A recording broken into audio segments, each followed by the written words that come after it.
போல பார்த்து 4வது மாதத்துல கூட இந்த ஆசீர்வாத கூட்டத்தை கலந்து கொள்ள கர்த்தருக்காக நன்றி செலுத்துகிறோம். இந்த நேரத்துல இந்த செய்திக்காக ஒரு நிமிடம் கண்களை முடிஞ்சிருக்கோம். அன்புல ஏசப்பா, அந்த நேரத்துல கூட ரச்சா அப்பா அந்த ஏசப்பா அப்பாவை மட்டும் கத்தாவே நாங்கள் பாடின பாடல ஏசப்பா ஜெபித்த ஜெபத்தோடு நீர் எங்களோடு கூட இருந்தீரே. நன்றி நன்றி நன்றி சாமி. அப்பா இப்போது கூட ஏசப்பா பேசுகிற கத்தாவே என்னை மறுத்து அப்பா உடைய நாம மாத்திரம் மகிழ்ப்பட்டு ஏசப்பா எந்த பயம் திகில் இல்லாதபடி கத்தாவே நான் எல்லாவற்றையும் கத்தாவே நீங்க சொல்றது ஏசப்பா பேச நீர் உதவி செய்யுங்க. அப்பா ஏசப்பா எல்லா விதமான பயத்தை எடுத்து போட போற தயவு காம சோத்திரிக்கிற நீரே துணையா இருங்க, பாதுகாத்துக்கொள்ளுங்க அப்படி கத்தாம சொல்றாங்க. அல்லையா நான் கூட இப்படி பாத்தீங்கன்னா இந்த வீட்டுல வந்து மெசேஜ்ன்னு சொன்னாங்க. போன முறையும் நான் ஏதாவது மெசேஜ் வீட்டுல இந்த முறையும் அப்ப பாத்தீங்கன்னா நான் நிறைய எடுத்துட்டே இருந்தேன். எடுத்துனே இருக்கிற அப்பதைக்கு நிறைய எடுத்து எழுதுன்னு இருந்தேன். ஆனா இந்த வார்த்தை வந்து எனக்கு வந்தது, பயப்படாதே நான் உன்னுடன் இருக்கிறேன்னு சொல்லிட்டு. கர்த்தர் பாத்தீங்கன்னா நம்மள வந்து இவ்வளவு நாள் கனிமனையோட பாதுகாத்தாரு. யாரும் எங்கெங்கெல்லாம் இருந்திருப்போம் எல்லாரையும் ஒன்று கூடி நம்மள வந்து இந்த இடத்துல சேர்த்திருக்காரு. சேர்த்து கர்த்தரை துதிக்க முடியாது வச்சிருக்காரு. அதுக்கு வாக்குத்தத்தமான ஒரு வசனம் என்னன்னா இந்த ஏசாயா 41:10. நீ பயப்படாதே, நான் உன்னுடனே இருக்கிறேன், திகையாதே, நான் உன் தேவன், நான் உன்னை பலப்படுத்தி உனக்கு சகாயம் பண்ணுவேன், என் நீதியின் வலது கருத்தினால் உன்னை தாங்குவேன். ஆமென். நான் பயப்படாதே உன்னுடன் இருக்கிறேன். இந்த வசனத்தை நம்ம எப்படி உறுதியா எடுத்துக்கொள்ளணும்னா, பாத்தீங்கன்னா ஆபிரகாம் கூட ஏசப்பா சொல்றாரு, அவர் வந்து கல்தேயர் தேசத்துல இருக்கிறப்போ நீ அந்த தேசத்தை விட்டு வா, நான் வந்து உன்னை பெருக பண்ணுவேன், நான் உன்னை ஆசீர்வதிப்பேன். சும்மா இல்ல, வானத்து நட்சத்திரங்களை போல கடற்கரை மணல போல. ஆனா அவர் வந்து அதை என்ன பண்ணாருன்னா உறுதியா பற்றி கொண்டதுனாலதான் ஆசீர்வாதத்தை பெற்றுவார். இப்ப கூட கர்த்தர் நம்மளுக்கு சொல்றாரு, நீ பயப்படாதே நான் உன்னுடன் கூட இருக்கிறேன். நம்ம வந்து எல்லாருமே மனுஷங்க தான். எல்லா சூழ்நிலைகளையும் எல்லாருமே நம்ம கர்த்தரோடே இருந்தா கூட சரி, எதுனா ஒரு காரியத்தை குறித்து நம்மளுக்கு பயம் வரும். ஏன்னா நம்ம மனுஷங்க. நம்ம எவ்வளவு ஜபம் பண்றோம் தினம் தினம் எல்லாமே விஷயத்துல இருந்தா கூட அந்த பயம் வந்து நம்மளுக்கு எப்படியாவது வந்துனே இருக்கும். ஆனா கர்த்தர் சொல்றாரு, நீ பயப்படாதே நான் உன்னுடன் இருக்கிறேன்னு சொல்லிட்டு. அதுக்கு நம்ம வந்து இது மாதிரியான பிரேயர்ல கலந்துக்கிட்டு இந்த வசனத்தை நம்ம ஃபர்ஸ்ட் பேசணும், இல்ல கேட்கணும். இது மாதிரி நம்ம தினம் செஞ்சாதான் அதுல இருந்து நம்ம என்ன பண்ண முடியும்னா ஒரு நம்மளே தேத்திக்கிட்டு நம்மளே என்ன பண்ண சரி செஞ்சுட்டு போக முடியும். அப்போ இப்ப இதுல கூட பாத்தீங்கன்னா இதுலயே 8வது வசனம் 41:8 கூட பாருங்க. நான் தெரிந்து கொண்ட யாக்கோபே, என் சிநேகிதனான ஆபிரகாமின் சந்ததியே. ஆமென். இதுல கூட சொல்றாரு பாத்தீங்கன்னா, என் தாசனாகி யாக்கோபே. இதுல அவருடைய ஆபிரகாம் என்ன சொல்றாருன்னா சிநேகிதனேன்னு சொல்றாரு. சிநேகிதனேன்னு எதனால சொல்றாருன்னா அவருடைய இப்ப நம்மளுடைய சொல் பேச்சு நம்ம ஃப்ரெண்டுங்க தான். நம்ம என்ன பண்ணணும், நம்ம என்ன சொன்னாலும் என்ன பண்ணுவாங்கன்னா கேட்பாங்க. எல்லாரும் கேட்க மாட்டாங்க. அவர்தான் சொல்றாரு, என் சிநேகிதனான ஆபிரகாமே. அவர் என்ன பண்றாரு, அவங்க அப்பா அம்மா சொந்தம் எவ்வளவு சொத்து எது இருந்தாலும் விட்டுட்டு வந்துட்டாரு. ஏன்னா கர்த்தருடைய வார்த்தையை கேட்டு. நம்ம கூட இப்ப வந்து நம்மளுக்கு இருக்கிற சூழ்நிலைகள் வந்து பயப்படாதுன்னு யாருன்னா சொன்னா, இப்ப நான் கூட வந்து வச்சு பாத்தீங்கன்னா பெபியாவை காலைல எழுப்புறப்ப அது தூங்கும். எக்ஸாம் டைம்ல எனக்குள்ளேயே பயம் வரும், இது எப்படி எழுதும் என்ன பண்ணும் அப்படின்னா எழுதும் நல்லா ஃபுல் மார்க் எடுக்கணும்னு சொல்லிட்டு எனக்கு பயம். ஏன்னா நான் ஜபம் பண்றேன் எழுந்துச்சு, ஆனாலும் நம்மளுக்குள்ள என்ன ஆகுது ஒரு பயம் வரதான் செய்யுது. அதே மாதிரி இப்போ இங்க இருக்கிறவங்க நம்மளுக்கு எல்லாருக்கும் இப்ப சுஜாதாக்காக அவங்களுக்கு கூட நான் இன்னும் எப்படி இந்த இருக்கிற காலத்துல வந்து பசங்களை இன்னும் கொண்டு போனோம், அவங்க வாழ்க்கை எப்படி இருக்கும் பயம் இருக்கும். ஆனா கர்த்தர் சொல்றாரு, பயப்படாதே நான் உன்னுடன் இருக்கிறேன்னு சொல்றாரு. ஏன்னா ஆபிரகாமுக்கு வாக்கு கொடுத்த தேவன் நம் தேவன். அவர் வந்து வழி நடத்துவார். அவரை வந்து கடற்கரை மணல போல நட்சத்திரங்களை போல பெருக பண்ணினார். அதே மாதிரி அதுல கூட பாருங்க 41:9. நான் பூமியின் கரையாந்திரங்களில் இருந்து உன்னை எடுத்து அதன் எல்லைகளில் இருந்து அழைத்து வந்து நீ என் தாசன், நான் உன்னை தெரிந்து கொண்டேன், நான் உன்னை வெறுத்து விடவில்லை என்று சொன்னேன். ஆமென். 41:9 தேவன் தன் மக்களுக்கு சொல்றது என்னன்னா, நீ என் தாசன், நான் உன்னை என்ன பண்ணல வெறுக்கவில்லை, நான் உன்னை தெரிஞ்சு கொண்டேன். இப்ப இங்க இருக்கிறவங்களை கூட நம்ம என்ன பண்ற, அவர் தெரிஞ்சு கொள்ளாம அவர் அறிஞ்சு கொள்ளாம நம்ம என்ன பண்ண முடியாது, இங்க வந்து உட்கார முடியாது. அப்போ நம்ம இந்த வார்த்தை தான். அப்ப நம்ம அவருடைய பிள்ளைங்க, அவருடைய சிநேகிதன், அவருடைய அவரு என்ன சொல்றாரு ஏசப்பா, அவரு சிநேகிதன் சொல்றாரு, இங்க என்ன சொல்றாரு நீ தாசன். அப்ப கர்த்தர் என்ன பண்ணுவாருன்னா கண்டிப்பா நம்மள வருகிற காலங்கள்ல என்ன பண்ணுவாரு வழி நடத்துவாரு. அதுல கூட பாத்தீங்கன்னா அப்போ தேவன் நம்மளோடு கூட இருக்கிறாரு. அதுக்கு என்ன பண்றாரு தேவன் நமக்கு என்ன சொல்றாருன்னா அதுல 10-13 வாசிங்க. நீ பயப்படாதே நான் உன்னுடனே இருக்கிறேன், திகையாதே நான் உன் தேவன், நான் உன்னை பலப்படுத்தி உனக்கு சகாயம் பண்ணுவேன். என் நீதியின் பலக்கரத்தினால் உன்னை தாங்குவேன். ஆமென். இப்ப கர்த்தர் என்ன சொல்றாருன்னா, இது வந்து அவர் கட்டளையா சொல்றாரு. நீ பயப்படாதே, நான் உன்னை வந்து என்ன பண்ணுவேன், பாதுகாத்துக் கொள்வேன். என் நீதியை வலது கருத்தினால. எல்லாருமே சொல்லலாம், நான் வந்து உன்னை பாதுகாத்து சொல்லலாம். ஆனா கர்த்தர் சொல்ற மாதிரி வராது. அவர் என்ன சொல்றாருன்னா, என் நீதியின் வலது கருத்தினால உன்னை பாதுகாப்பேன், கலங்காதே, நான் உன்னோட கூட இருக்கிறேன்னு சொல்றாரு. அதுலயும் கூட பாத்தீங்கன்னா அவர் என்ன சொல்றாரு, நான் உன்னை பலப்படுத்தி, சாதாரணமா இல்ல, பலப்படுத்தி நம்மளுடைய பலவீனம் எது இருந்தாலும் கூட சரி, சோர்வு இருந்தாலும் கூட சரி, நான் உன்னை பலப்படுத்தி என்ன பண்ணுவேன், உனக்கு சகாயம் பண்ணுவேன்னு சொல்றாரு. என் நீதியின் வலது கருத்தினால. அவருடைய நீதியின் வலது. இப்ப எல்லாருமே எல்லாரும் வந்து சொல்ல, நான் உன்னை பாதுகாத்துக்கிறேன், நீ பயப்படாதுன்னு. ஆனா இது மாதிரியான ஒரு வசனங்களை சொல்ல முடியாது. நான் உன்னை பலப்படுத்தி என் நீதியின் வலது கருத்தினால உன்னை பாதுகாப்பேன்னு சொல்லிட்டு சொல்ல முடியாது. அதுக்கப்புறம் அவரு, இப்ப நம்ம பயப்படாத இருக்கணும்னா நம்மளுக்கு என்ன இருக்கணும், இந்த உலகத்துல நம்மளுக்கு இருக்கிற சூழ்நிலை வந்து சரியா இருக்கணும். சரியா இருந்தாதான் நம்ம என்ன பண்ண முடியும், பயப்படாம இருக்கணும். இப்படியே இருக்குது, இப்ப நம்மளுக்கு சத்துருக்கள்லாம் நம்மள மேற்கொள்றாங்க, நம்மளுக்கு வந்து நிறைய பிரச்சனை இருக்குது, நிறைய போராட்டம் இருக்குதுன்னா, அப்ப அது என்ன பண்ண முடியாது, நம்ம பயப்படாம இருக்க முடியாது. கண்டிப்பா நம்மள அறியாமே பயம் வரும். அதுக்குதான் அவர் என்ன சொல்றாருன்னா, 12வது வசனம், 11, 12, இதோ உன்மேல் எரிச்சலா இருக்கிற யாவரும் வெட்கி லட்சம் அடைவார்கள். உன்னோடைய வழக்காடுகிறவர்கள் நாசமாகி ஒன்றுமில்லாமல் போவார்கள். உன்னோடைய போராடினவர்களை தேடியும் காணாதிருப்பாய். நம்ம பாத்தீங்கன்னா நம்மளோட போராடுறவங்க, நம்மளுடைய சத்துருக்கள்.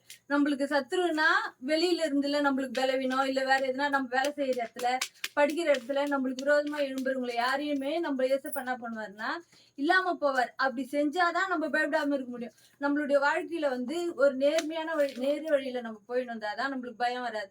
அதை விட்டுட்டு நம்ம போயிட்டு இருக்கிற வழியை விட்டுட்டு வேற எங்கேயாச்சும் போயிட்டோம்னா நமக்கு என்ன வரும், பயம் வரும். அது இல்லாத நம்ம கூட வந்து நம்ம சர்க்கிள்ல வந்து ஒரு நல்ல மனுஷங்களா இருந்தாதான், நம்மளுக்கு பிடிச்சவங்க அப்படிலாம் நம்மளுக்கு நல்லவங்களா மனசுக்கு தெரிஞ்சவங்க இருந்தாதான் நம்ம ஒரு சேஃப் ஜோன்ல போக முடியும். அது இல்லாத நம்ம பக்கத்துல இருக்கிறவங்களே நம்மளுக்கு வந்து எதிரிகளா இப்படி இருந்தாங்கன்னா நம்மளால என்ன பண்ண முடியாது, பயம் இல்லாம இருக்க முடியாது. அதுதான் கர்த்தர் சொல்றாரு, அது மாதிரியான எதிரிகளை கூட கர்த்தர் என்ன பண்ணுவாராம், இல்லாம போக பண்ணுவாராம். அப்படி இல்லாம போக பண்ணாருனாதான் நம்மளால என்ன பண்ண முடியும், பயம் இல்லாம இருக்க முடியும். அப்படி நம்மள சுத்தி வந்து ஒரு பயமான சுச்சுவேஷன், திகிலான சுச்சுவேஷனு அப்படி இருந்ததுன்னா நம்மளால என்ன பண்ண முடியாது, பயம் இல்லாம இருக்க முடியாது. அதுக்குதான் கர்த்தர் என்ன பண்றாரு, நம்மளுடைய சத்துருக்களை ஃபர்ஸ்ட் என்ன பண்றாரு, இல்லாத போக பண்றாரு.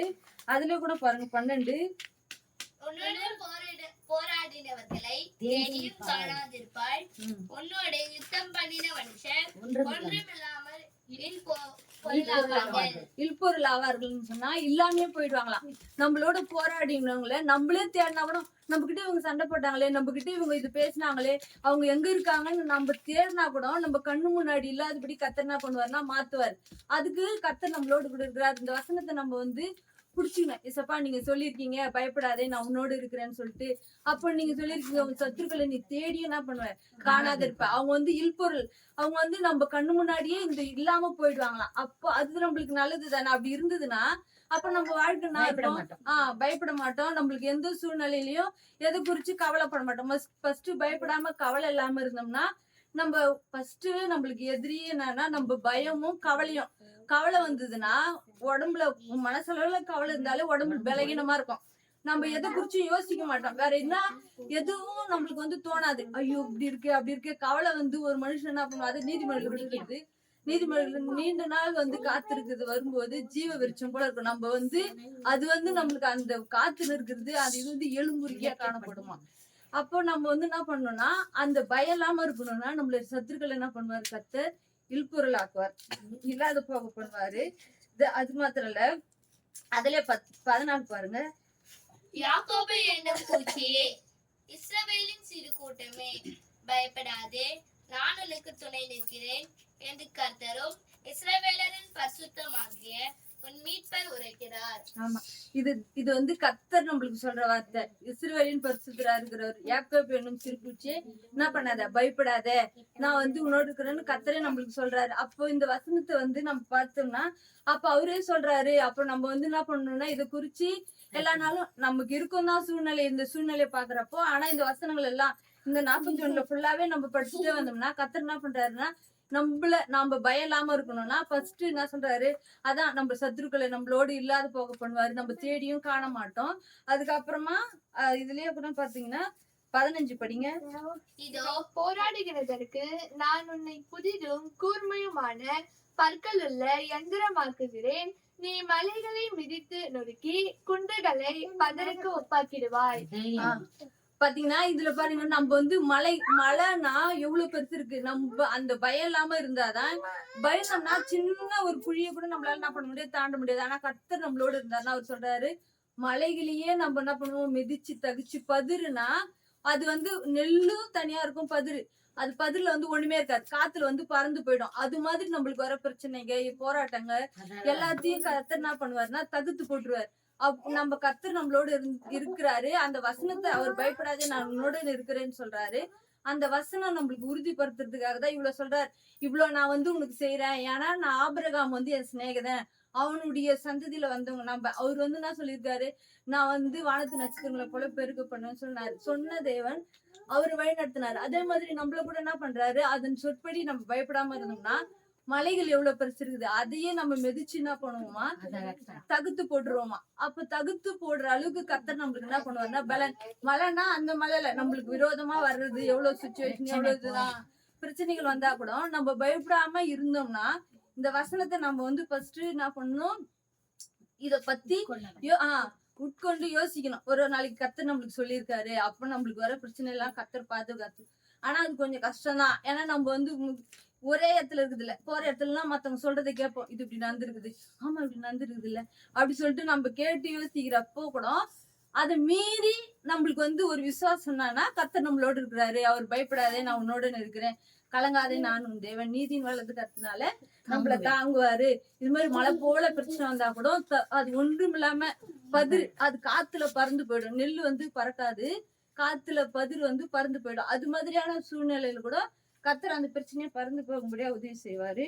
17 சிறுமையும் வெறுமையுமானவர்கள் தண்ணீரை தேடி அது கிடையாமல் அவர்கள் நாவு தாகத்தால் வரலும் போது கர்த்தராகிய நான் அவர்களுக்கு செவி கொடுத்து இஸ்ரவேலின் தேவனாகிய நான் அவர்களை கைவிடாதிருப்பேன். ஆமென். நம்ம அதான் சொல்றேன், இந்த சூழ்நிலை இந்த சூழ்நிலை மட்டும் இல்ல, தாகத்தால அது மாதிரியான சூழ்நிலையில கூட கர்த்தர் என்ன பண்ணுவாருன்னா, இந்த வசனத்தின்படி நம்மள கைவிடாதபடி என்ன பண்ணுவாரு, பாதுகாப்பார். வருகிற காலங்கள்ல இப்ப இருக்கிறத காட்டிலும் இன்னும் வர காலங்கள்ல கர்த்தர் கண்டிப்பா நம்மள என்ன பண்ணுவாருன்னா, இதே மாதிரி சூழ்நிலையை என்ன பண்ணுவாரு, உயர்த்துவாரு.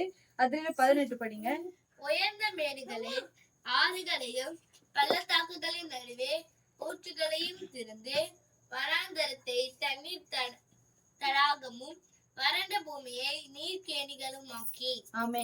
இந்த வசனத்தை பாருங்க, அதுல மலைக்கு கூட என்ன பண்ணுவாரு, பதிராக்கர் இதுல கூட பாருங்க, உயர்ந்த மேடுகளை கூட என்ன பண்ணுவாராம், ஆறுகளை போல மாற்றி பள்ளத்தாக்குகள் நடுவே எங்கேயாவது வனாந்தரத்துல வந்து தண்ணி வருமா. ஆனா கர்த்தர் என்ன பண்ணாரு, அந்த நேரத்துல ஆகாரு கூட வனாந்தரத்துல கூட என்ன பண்ணாரு, தண்ணீர் வர வச்சார். நம்ம தேவனால செய்ய முடியாத அதிசயமான காரியங்கள் ஒன்றுமே இல்லை. அவர் வந்து வறண்ட பூமியை கூட நீர் உள்ள இடமா மாத்துவார். ஏன்னா அவ்வளவு பெரிய தேவன். அப்போ நம்மளுடைய வாழ்க்கையில கூட இப்ப இருக்கிற சூழ்நிலை, இப்ப பலவீனம் வறண்டது, இப்போ இல்லாத சூழ்நிலை எப்படி வேணாலும் இருக்கலாம். ஆனா கர்த்தரை நம்ம முழுசா பற்றி கொண்டு இருக்கிறோம். ஆனா இன்னும் நிறைய பற்றி கொண்டு அவர் சொற்படி கேட்டு அதன்படி நம்ம நடந்தோம்னா கர்த்தர் என்ன பண்ணுவாருன்னா, வறண்ட பூமியை கூட தண்ணீர் தடாகமா செழிப்பா மாற்ற வல்லவரா இருக்கிறாரு. அதுக்கு நம்ம வந்து ஃபர்ஸ்ட் கர்த்தர் நம்மளோட இருக்கிறாரு, கர்த்தர் நம்மள என்ன சொல்லியிருக்காரு, பயப்படாதே நான் உன்னோட இருக்கிறேன்னு சொல்லிட்டு வசனத்தை நம்ம என்ன பண்ணணும்னா அதை வந்து புடிச்சிட்டு அதன்படி செய்யணும். இதுல 20 பாருங்க.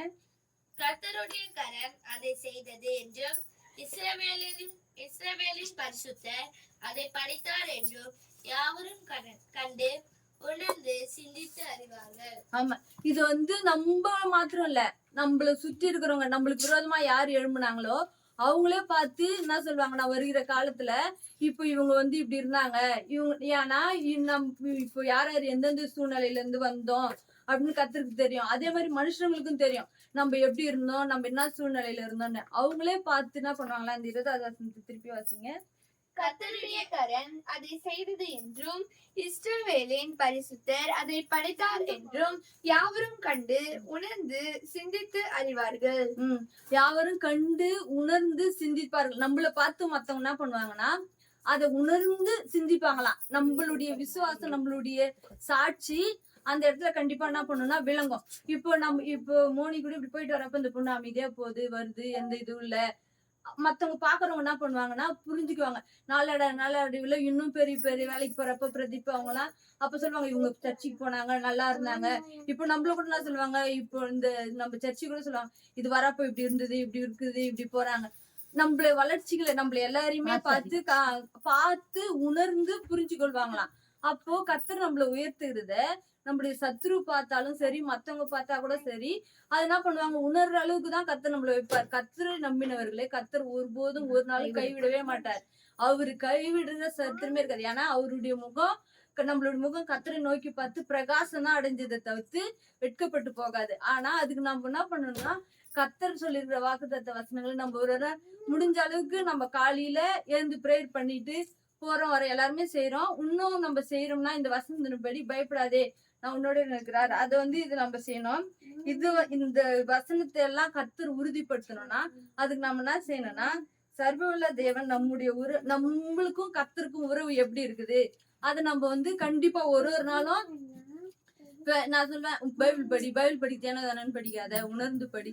நம்ம செய்யறத நம்மளுடைய உறவு கர்த்தரிடத்துல எப்படி இருக்குதுன்றத கண்டிப்பா நம்ம என்ன பண்ணணும்னா ஒரு நாளும் ரியலைஸ் பண்ணணும். ஏன்னா நம்ம வந்து உலக பிரகாரமான இருக்கிறதுனால நம்ம வந்து எந்த சூழ்நிலையிலும் பிசகாதபடி நடந்துக்கணும். அப்பதான் கர்த்தர் நம்மள என்ன பண்ணுவாருன்னா, இந்த முன்னாடி சத்துருக்களை வந்து துரத்துவாரு. நம்ம மலைகளை கூட என்ன பண்ணுவாரு, தண்ணீர்கள்லாம் வர வைப்பாரு. அதுக்கு நம்மளுக்கும் தேவனுக்குள்ள உறவு என்னன்னா சரியா இருக்கணும். அது மட்டும் இல்ல, பயத்தை குறித்துதான் நம்மளுக்கு என்ன கட்டளையிட்டு இருக்கிறாரோ அது என்ன பண்ணுவாருன்னா, பயப்படாதபடி நம்ம வந்து பாதுகாத்துக்குள்ள அவர் வல்லவரா இருக்கிறார். அதுக்கு நம்மளுக்கும் கர்த்தருக்குள்ள உறவு சரியா இருந்ததுன்னா கர்த்தர் நம்மள வழிநடத்துவார். அப்படியே கர்த்தர்